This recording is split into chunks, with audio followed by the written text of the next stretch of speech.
Madame, monsieur, bonjour et bienvenue à bord.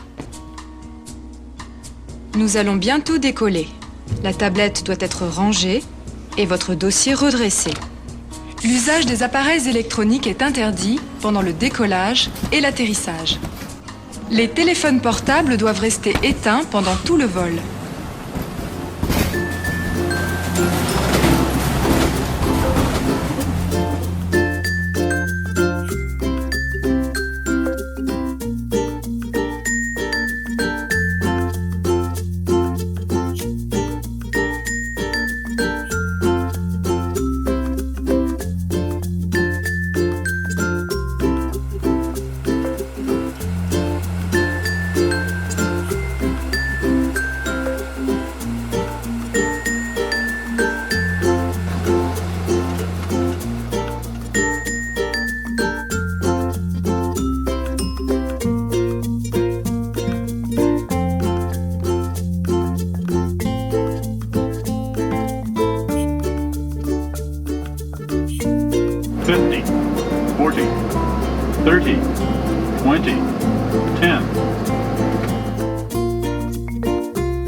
Entreprendre un voyage au Portugal apparaît de plus en plus comme une évidence. Le pays collectionne depuis plusieurs années les récompenses internationales. Il a d'ailleurs été élu très récemment, pour la 4e fois d'affilée, meilleure destination d'Europe. Il faut dire que le Portugal ne manque vraiment pas d'atouts, que ce soit au niveau de sa culture, de son histoire, de sa gastronomie ou de la gentillesse de ses gens. Mais au moment de choisir la destination, s'oppose toujours la question Lisbonne ou Ouvert, Porto, bien sûr. Tu as raison, Carlos. Ces deux villes sont aussi différentes qu'attirantes. Pas facile de faire un choix. Cela dit, et même si je peux paraître un petit peu suspect, moi, je choisis Porto. Bah oui, je me doute bien que tu vas choisir Porto, Ricardo. Et moi, figure-toi que je vais choisir Lisbonne, comme tu pourrais l'imaginer. Et j'ai pas mal d'arguments en ma faveur. Justement, je suis bien curieux d'entendre tes arguments. D'ailleurs, je te propose que chacun parle de sa ville et de ses atouts.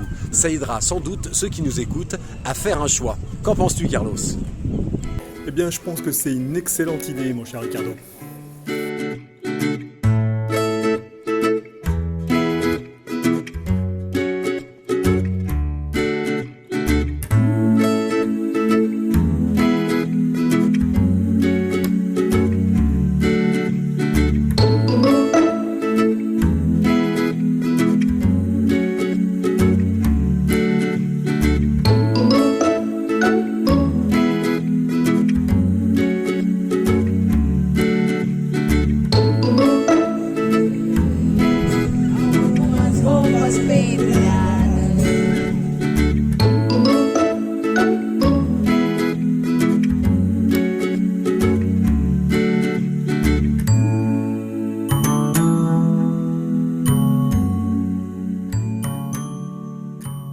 Tu n'es pas sans savoir, Carlos, que venir à Porto, c'est découvrir une partie des racines du Portugal. Pour preuve, le mot même Portugal vient de Porto. C'est l'association du mot portus avec cal. En effet, il y a longtemps, durant l'Antiquité, probablement au début de l'âge de fer, un peuple se fixe au sommet d'une colline où l'on trouve aujourd'hui la cathédrale de Porto. Proche de celle-ci, des fouilles archéologiques ont mis en évidence des habitats en pierre de forme circulaire témoignant de ce passage. Plus tard, durant le 1er siècle avant Jésus-Christ, le peuple romain arrive sur ces terres qu'on nomme Cal. Au pied de cette colline, là où l'on trouve aujourd'hui la Ribera de Porto, se développe un port commercial, un port Portus. Ce port devient important au point de s'associer au village de Cal, qui devient alors Portus Cal. Portus Cal donnera son nom à la région durant les reconquêtes chrétiennes, puis au pays Portugal. Tu vois, Portugal s'appelle Portugal. Ça s'appelle pas Lisbogal. Dis-moi, ça démarre fort à ce que je vois. Bon, écoute, si Porto a donné son nom au pays, figure-toi que Lisbonne en est sa capitale depuis 1255. Ce que je te propose, c'est de te parler un petit peu plus de l'histoire de Lisbonne. Allez, viens avec moi.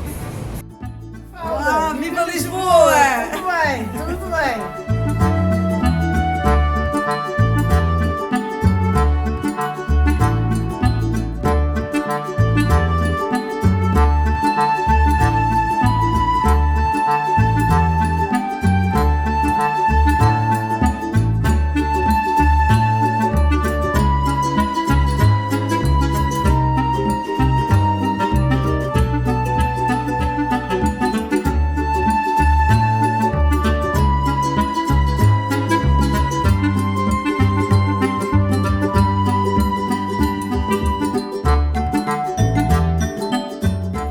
Alors figure-toi, mon cher Ricardo, que Lisbonne a été occupée par plusieurs peuples au long de son histoire vieille de plusieurs millénaires. Au départ, on a eu les Phéniciens,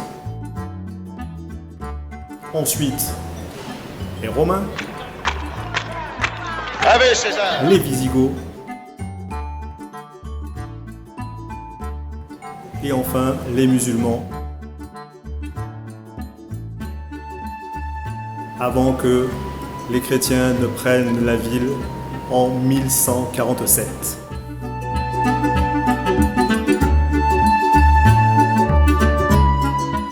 Ricardo, sais-tu qui est ce personnage juste derrière moi?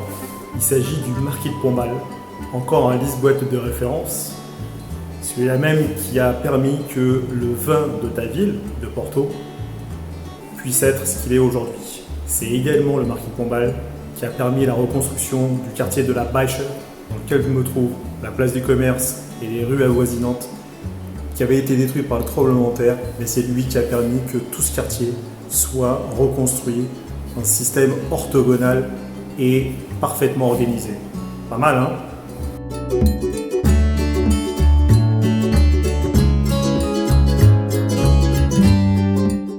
Et puis, mon cher Ricardo, tu te souviendras de tes cours d'histoire. Je te rappelle que c'est précisément de Lisbonne que sont partis et où sont revenues les grandes expéditions portugaises qui ont fait pratiquement le tour du monde et qui ont surtout fait du Portugal la grande richesse qu'il a été au XVe et XVIe siècle. Tout était stocké ici, sur la place du commerce où nous nous trouvons.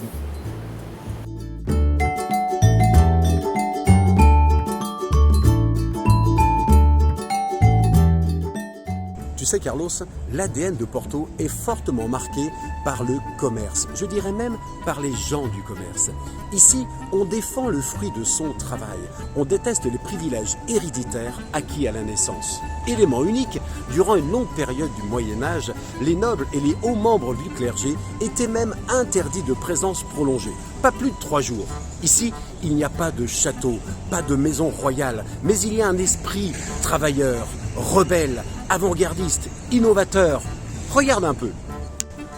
Pas étonnant que ce soit à Porto que l'on voit naître à l'époque la plus haute tour du Portugal et d'Europe en 1763, la tour du clergé. Le pont, avec la plus grande arche du monde, sera inauguré en 1877 par la société Eiffel. Mais aussi celle avec la plus grande arche du monde en béton armé pour l'époque, 1963, le pont de l'Arabida. La première césarienne du Portugal sera réalisée ici en 1782 et toujours ici, le premier bloc opératoire du pays en 1856.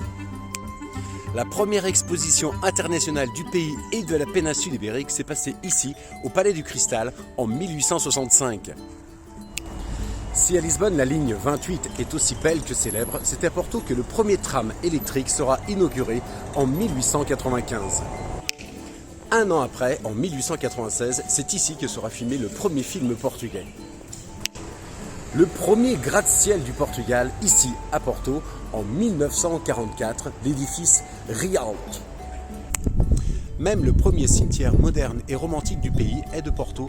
Il date de 1833, le cimetière de la Lapa. Très intéressant à visiter. Etc., etc. Et encore, je ne te parle pas de politique, de guerre civile, qui donneront d'ailleurs le surnom à la ville de Porto, la ville invicta, la ville invaincue. Je dis souvent que Porto n'est pas la capitale, mais que beaucoup d'éléments capitaux se passeront à Porto. Ah Ricardo, je te vois venir avec l'histoire des châteaux, des privilèges, etc. Toi aussi tu fais partie de ceux qui pensent que Porto travaille et Lisbonne s'amuse, c'est ça? Eh bien figure-toi que non, Lisbonne travaille également. Et Lisbonne a contribué à faire l'histoire du pays. Derrière moi, tu peux voir notamment cette fameuse chaussée portugaise, ces pavés blancs et noirs, calcaires et de basalte, que tu retrouves dans tout le Portugal et qui sont la terreur des chaussures de ces dames, notamment les talons aiguilles, mais que tu retrouves dans tout le Portugal, disais-je, et également dans les ex-colonies portugaises. Donc sache que tout a commencé ici, sur cette place du Rocio où je me trouve.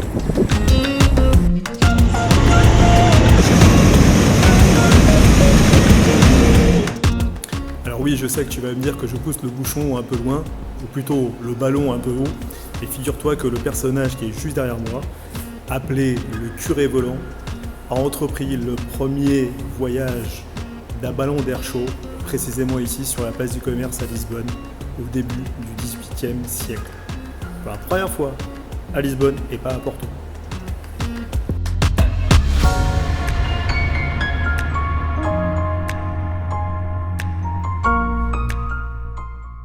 C'est également à Lisbonne que tu trouveras le pont le plus long du Portugal et l'un des plus longs d'Europe.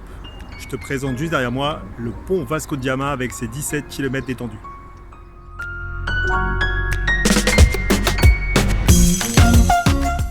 Ricardo, c'est également à Lisbonne que tu trouveras la structure la plus haute du Portugal. Il s'agit de la tour Vasco de Gama qui est juste derrière moi, qui culmine à 145 mètres. Alors, Porto a beau avoir de nombreuses librairies, dont certaines peuvent inspirer des écrivains étrangers ou portugais, mais à Lisbonne, on a la librairie en fonctionnement la plus ancienne au monde. Dubitatif ? Je t'apporte la preuve.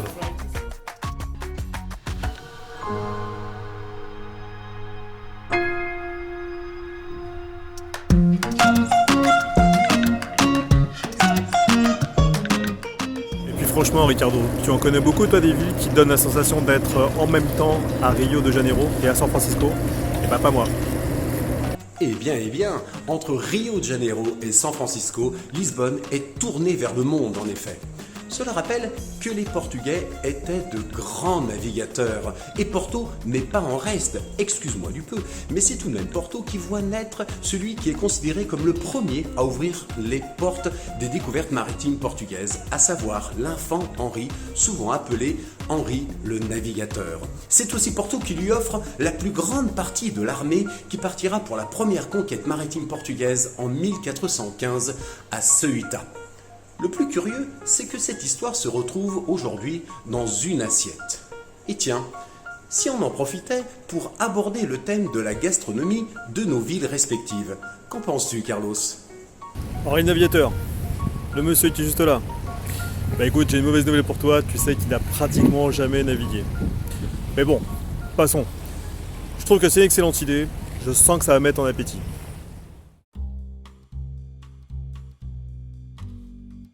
En tout cas, il vaut mieux avoir de l'appétit à Porto. Le plat le plus emblématique de la ville de Porto sont les tripes à la mode de Porto. Pour cette expédition maritime de 1415, Porto va tout donner jusqu'au vivre. Les bonnes viandes seront pour les marins. Les habitants garderont les tripes. Pour ne pas les jeter, ils seront cuisinés. Ce plat donne même le surnom aux gens de Porto, à savoir tripeiros, les tripiers. Tu vois, ce plat est plus qu'un plat, c'est un trait de caractère. Mais il y a un autre plat qui caractérise Porto, très copieux lui aussi. Viens voir, je vais te le faire découvrir.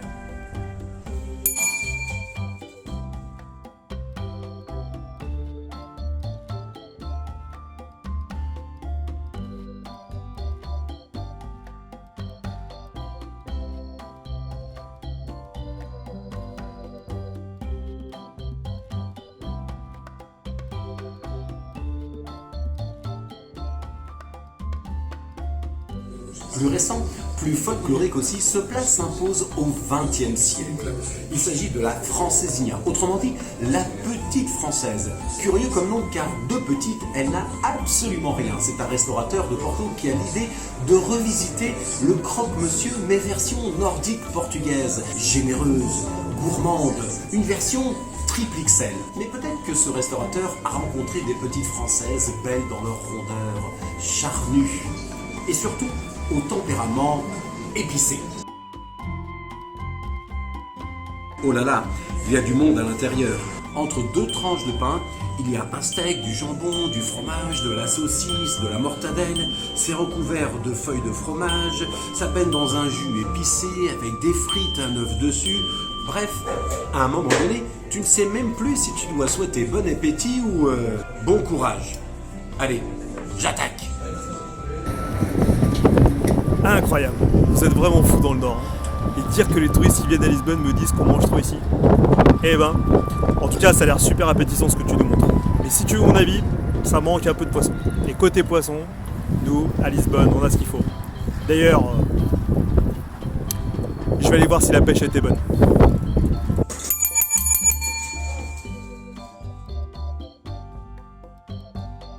cher Ricardo, que dis-tu de ces palmes? Ça donne envie, hein.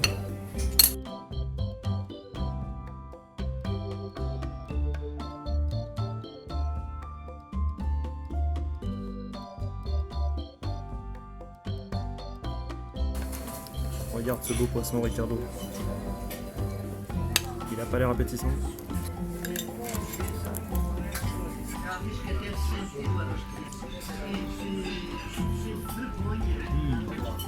Excellent.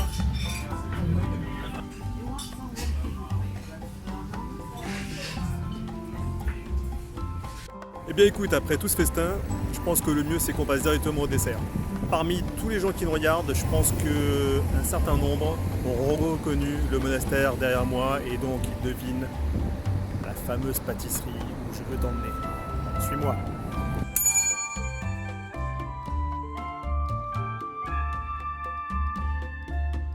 Et voilà Ricardo, voilà ce pourquoi les gens font la queue quand ils viennent à Lisbonne. Voici le fameux gâteau connu comme le pastel de Belém. Il remplit les estomacs depuis 1837.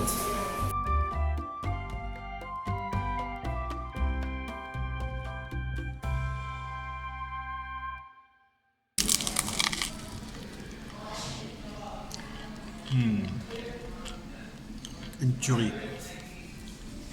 Si tu veux accompagner le pastel de Belém d'une petite boisson, rien de tel que de choisir la boisson locale, la gingigne, à savoir cette griotte faite de cerises amères de la région de Lisbonne. Mais comme disent les connaisseurs et les habitués, plus que de Lisbonne, s'il s'agit d'un vrai trésor national. Tu veux en avoir la preuve? Non, pas ma zoom.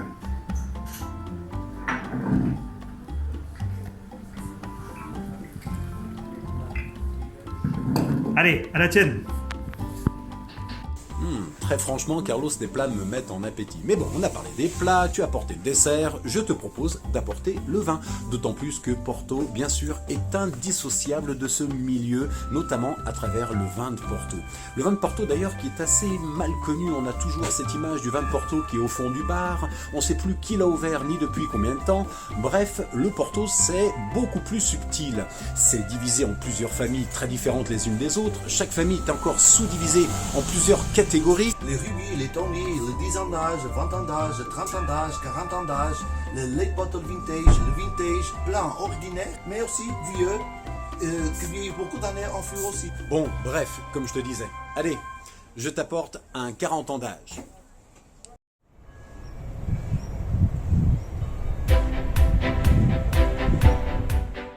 Sans doute, comme à Lisbonne, Porto regorge de monuments d'intérêt historique, des marqueurs temporaires qui confèrent à la ville une ambiance intemporelle.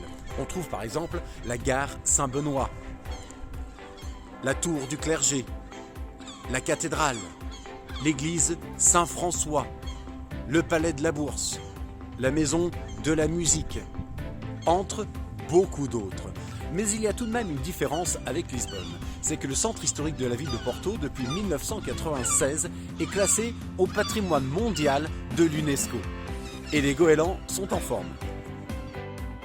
Mais son atout est d'être une petite ville à taille humaine. Par exemple, son centre historique est grosso modo le périmètre qui était cerclé par une grande muraille du XIVe siècle, soit 44 hectares. En une journée, tu as le temps de le parcourir en long, en large et en travers. Bien sûr, Porto n'est pas que le centre historique. Entre ici, le vieux bourg médiéval et l'océan, c'est à 6 petits kilomètres. Avec un peu moins de 220 000 habitants, par moment, on a l'impression d'être dans un gros village où tout le monde se connaît. On se sent bien dans les rues de Porto. C'est une ville accueillante. Entre les vieilles pierres et les couleurs de son cœur, Porto est une ville au charme fou. Ah, mon cher Ricardo, si tu me branches sur les monuments historiques, on risque d'y passer la journée. Parce que figure-toi que Lisbonne aussi regorge de monuments historiques. Ça va du château Saint-Georges au monastère à Belém, à la gare du Rocio, en passant par la cathédrale de Lisbonne. Comme tu peux voir, nous non plus, on manque pas d'histoire. Moi, ce que je préfère mettre en avant dans la capitale, c'est vraiment le côté village de Lisbonne. Dans chaque quartier, tu as vraiment l'impression d'être dans un village. Chacun a un ADN différent, des coutumes, ou des traditions qui varient en fonction de l'endroit où tu te trouves. Que ce soit à Morelia,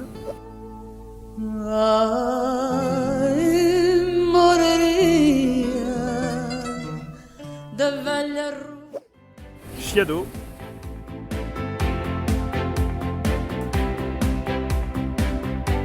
Castelo,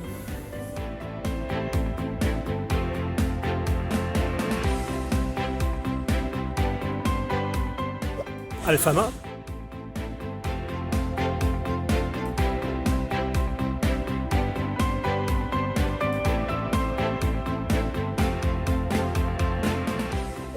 ou encore Pica.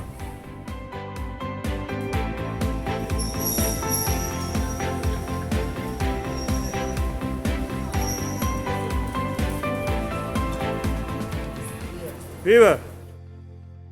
Je te disais tout à l'heure, Carlos, que Porto est une ville à taille humaine, accueillante. Mais cela n'est possible que grâce à ses habitants, ses commerçants, qui ont la lourde responsabilité de transmettre l'âme de la ville, ses traditions. Et là, je suis sûr, Carlos, que c'est notre dénominateur commun. J'affectionne tout particulièrement le patrimoine immatériel, c'est-à-dire le parcours de ces gens, ces visages qui font que le Portugal soit aussi unique aujourd'hui. Par exemple, ici, à la Casa Arcozelo, tenue par Madame Gloria et Monsieur Manuel depuis plus de 60 ans, en sont un très beau témoin. Spécialisé dans les produits qui viennent de la plus haute montagne du Portugal, la Serra da Estrela, la montagne des étoiles. Très fameux pour le fromage de brebis, que du bonheur. Carlos, cette boutique est unique au Portugal, unique dans la péninsule ibérique. Depuis 1927, il confectionne des brosses manuellement, un travail d'orfèvre extraordinaire. Classé par la ville de Porto comme Porto de tradition. Il y en a pour tous les goûts, pour tout le monde. Regarde un peu.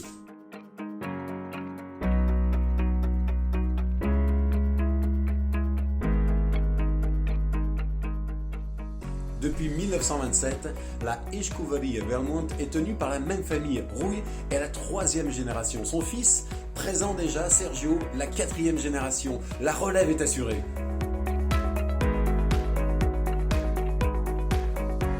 Et cette boutique, Carlos, qu'en penses-tu? Unique au Portugal. La maison crocodile. Elle s'appelle ainsi parce qu'il y a un vrai crocodile accroché au plafond. C'est une maroquinerie, un savoir-faire unique.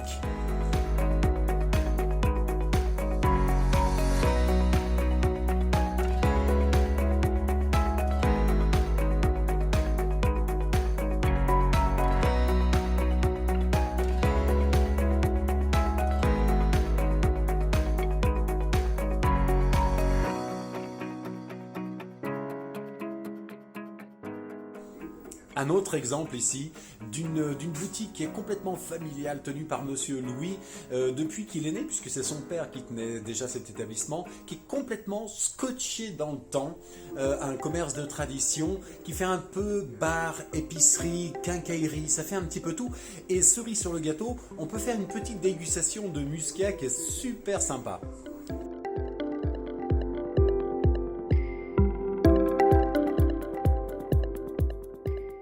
Bien, Carlos, t'as vu, je suis bien reçu avec du saucisson, ce petit muscat du Douro, et comme on dit ici au Portugal, saúde! Saúde!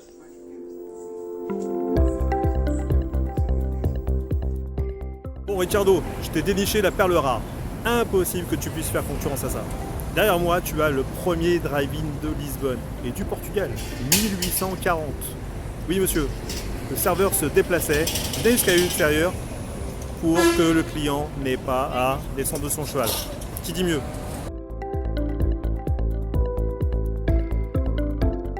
Tarde. Olá Fredo, estás bom? Bem-vindo a Lisboa. Obrigado. Então, Lisboa ou Porto? Ouvi dizer que para o Porto é preciso passaporte. En parlant de boutique chargée d'histoire, impossible de ne pas venir ici, puisqu'il s'agit du gantier le plus ancien de Lisbonne encore en fonctionnement. D'ailleurs, c'est le seul gantier au Portugal, le seul qui fabrique encore ces gants. Et tu as ici plus de 3000 paires de gants.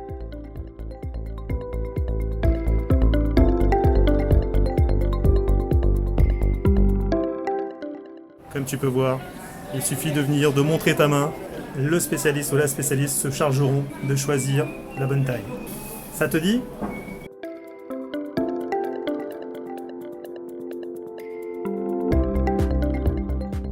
Alors, quand on parle de commerce traditionnel, quand on vient à Lisbonne, qu'on ait une grosse faim ou pas, il y a un endroit qu'il faut absolument visiter et déguster. C'est celui qui est derrière moi. Ricardo, tu devines ce qu'on mange ici ?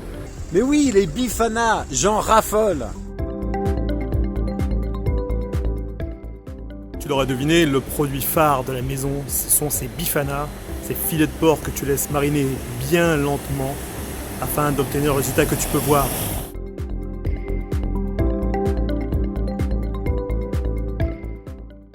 Ricardo, je te préviens tout de suite, la boutique indispensable quand on vient à Lisbonne. Il s'agit du barbier le plus ancien de la ville.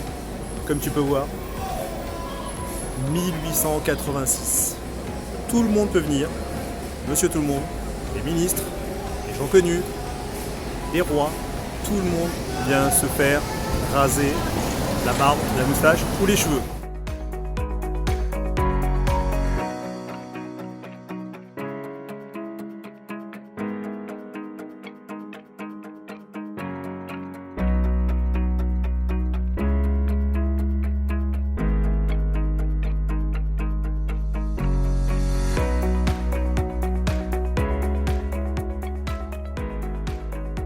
Dis-toi qu'à une époque où on n'avait pas encore d'eau chaude, on invitait les clients à se pencher au-dessus du lavabo, on faisait chauffer l'eau et ensuite ils baissaient la tête en s'accoudant et en laissant les marques que tu vois sur le marron. Incroyable, n'est-ce pas? Vai com Deus. Tchau. Até a próxima vez. Muito obrigado. Bah tu vois, ton barbier me rappelle que j'ai justement besoin d'aller chez le mien. Mais c'est aussi parce que j'ai une petite surprise pour toi. Je t'explique juste après. Pour le moment, direction ce garage pour aller chez mon barbier. Si, un garage, crois-moi.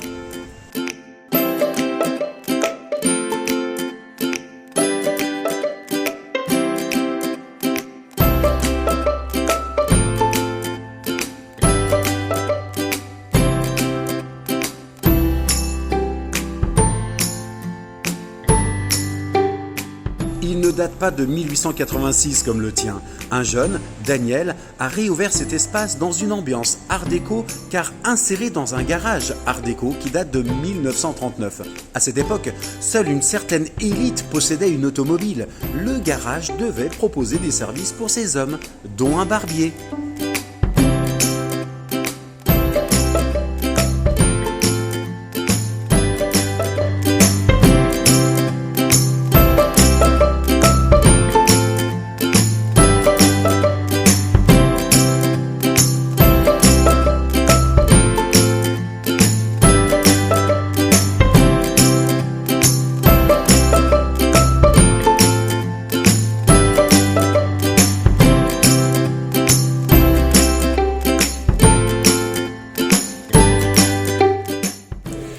Si j'ai voulu me faire beau, c'est parce que j'ai décidé de venir te rendre visite à Lisbonne. Je sais qu'il y a toujours eu une rivalité entre les Lisboètes et les Portuans. Lisboa é linda, Lisboa é maior e o Porto a melhor coisa que tem é estar a dizer Lisboa. Vocês sabem qual é a melhor coisinha que Lisboa tem? É aquela placa que diz Porto para entrar na autoestrada que é para nós virmos embora. Mais le plus souvent, bien sûr, c'est très cordial. Et tu vois, faire cette vidéo avec toi m'a donné envie d'en savoir plus et de plus près. Et comme je suis un original, j'y vais en scooter. Certes, ça va prendre un peu de temps. Mais justement, j'ai pris quelques jours de vacances et je vais en profiter pour emprunter la Nationale 2. C'est la route 66 du Portugal qui la traverse totalement. De jolies choses à voir avant d'arriver à Lisbonne. Mais avant ça, je dois me préparer. Allez, j'y vais.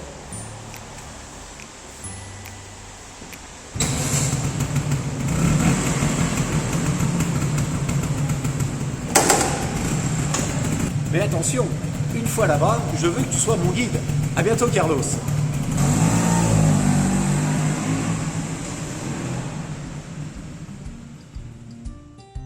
Alors en souhaitant bonne chance à Ricardo pour son périple, on vous rappelle qu'il est possible de visiter Lisbonne et Porto au cours d'un long week-end par exemple. Les deux villes n'étant distantes que de 300 km. Une distance que l'on peut parcourir par la route, compter sensiblement 3 heures, à peu près le même temps en train, environ 50 minutes en avion. Et puis les plus courageux pourront toujours utiliser un 2 roues. Mais attention, pas un 2 roues à moteur comme utilise Ricardo. Un 2 roues où il faut faire travailler ses jambes. Dans ce cas, difficile à dire combien de temps il faudra pour rallier les deux villes.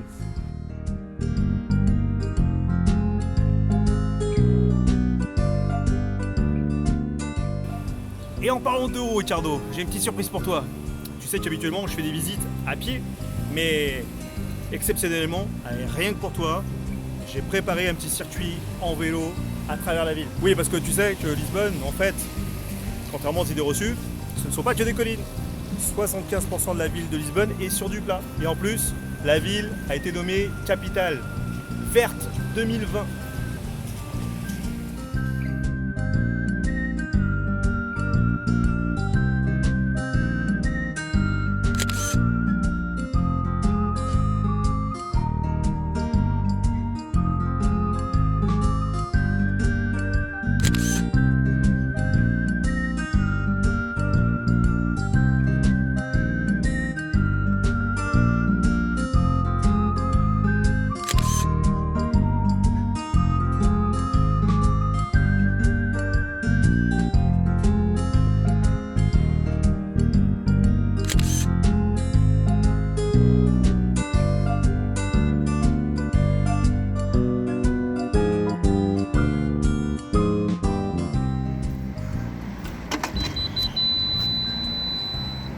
Tu sais quoi, Ricardo?